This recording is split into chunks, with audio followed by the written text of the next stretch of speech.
ஓடி விளையாடு ஓய்ந்திருக்கலாகாது. அதுக்கு தான் சூப்பர் சரவணா ஸ்டோர்ஸ்ல சம்மருக்கு ஆடைகள் வாங்கும் போது அவுட்டோர் கேம்ஸ் ஃப்ரீ. ஓடு ஆடு விளையாடு சூப்பர் சரவணா ஸ்டோர்ஸ் சம்மர் கோடையை கொண்டாடலாம். விஜய் மட்டும் பதவிக்கே வரக்கூடாது. கங்கணம் கட்டிய வாரிசு.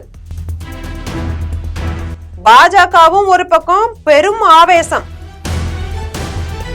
இது பற்றி ஜெம் தொலைக்காட்சி வழங்கும் சிறப்பு செய்தி தொகுப்பை இப்போது காணலாம்.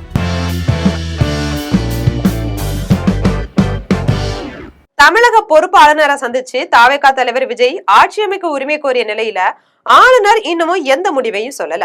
தாவேகா கிட்ட பெரும்பான்மையான 118 எம்எல்ஏக்கள் யாருன்னு ஆளுநர் பட்டியல் கேட்டதாகவும் தகவல் வெளியாகி இருக்கு.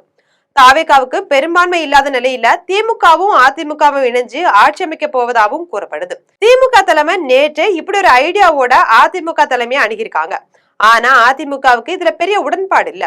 யதார்த்தமான முரண்பாடுகளை காரணம் காட்டி இதெல்லாம் சரிப்பட்டு வராது அப்படின்னு மறுத்திருக்காங்க. இதுக்கப்புறம் தான் இரு தரப்புக்குமே சில அதிர்ச்சிகள் காத்திருந்திருக்கு.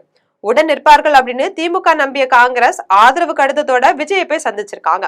அதிமுகவிலையும் ஒன்றிரண்டு முக்கிய தலைகள் தாவேகாவோட கூட்டணி சேரக்கூடிய முனைப்புல எடப்பாடி பழனிசாமியை நெருக்கடி கொடுத்திருக்காங்க. ஆனா பாஜகவும் விஜய் ஆட்சி அமைப்பதுல விரும்பல அப்படின்ற சொல்றாங்க. விஜய் செய்த சில காரியங்கள் பாஜக தலைமையை ரொம்பவே கோபத்துக்குள்ளாக்கி இருக்கு. அரசியல் வேறுபாடுகள் இருந்தாலும் விஜய் வென்ற உடனேயே பிரதமர் மோடி வாழ்த்து தெரிவிச்சிருந்தாரு. அதற்கு 20 மணி நேரம் கழித்துதான் விஜய் நன்றி கூறியிருந்தாங்க. அதுவும் வாழ்த்து தெரிவிக்கப்பட்ட மோடியோட ஐடியா டாக் செய்யாம பிரதமர் அலுவலகத்தோட ஐடியா டாக் செஞ்சு விஜய் நன்றி கூறியிருந்தாங்க.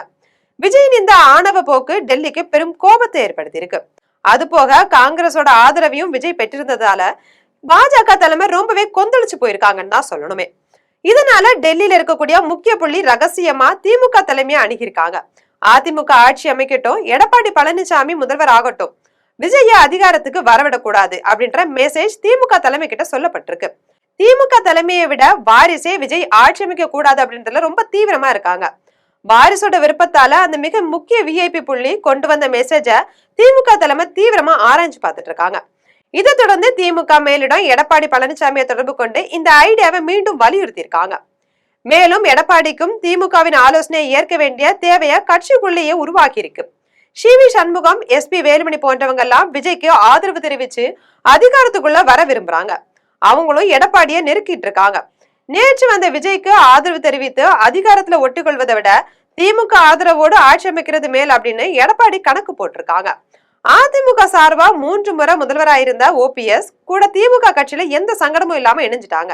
அப்படி இருக்கையில தமிழகத்தின் நலன் கருதி இந்த முடிவை எடுக்கலாம் அப்படின்ற முடிவுல எடப்பாடி பழனிசாமி இருக்கிறதா சொல்றாங்க. இந்த எதிரொலியாவே கேபி முனுசாமியை வச்சு விஜய்க்கு ஆதரவு இல்லை அப்படின்னு பத்திரிகையாளர் கிட்ட பேச வச்சிருக்காரு எடப்பாடி. அத்தோடு எம்எல்ஏக்கள் அனைத்து பேரையுமே சென்னையிலேயே தங்க வைங்க அப்படின்னு உத்தரவு போட்டிருக்காங்க.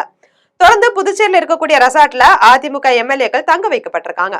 அதே வேளையில திரும்பவும் நாளை உயர்நிலை குழு கூட்டத்தை கூட்டி விஜய்க்கு ஆதரவு தெரிவிக்கக்கூடிய முடிவுல தான் இருந்திருக்காரு.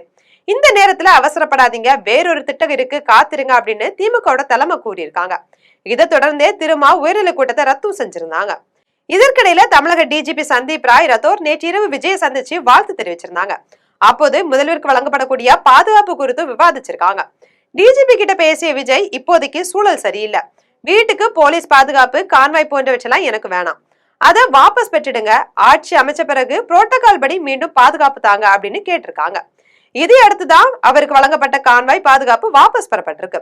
அதே வேளையில முதல்வர் ஆவதற்கு முன்னரே விஜய்க்கு எப்படி கான்வாய் வழங்கப்படலாம் அப்படின்னு ஆளுநர் கேள்வி எழுப்பியதால கான்வாய் விலக்கப்பட்டதாகவும் கூறப்படுது. இது போன்ற அரசியல் செய்திகளை உடனுக்குடன் தெரிந்து கொள்ள ஜெம் தொலைக்காட்சியுடன் எப்போதும் இணைப்பில் இருங்கள்.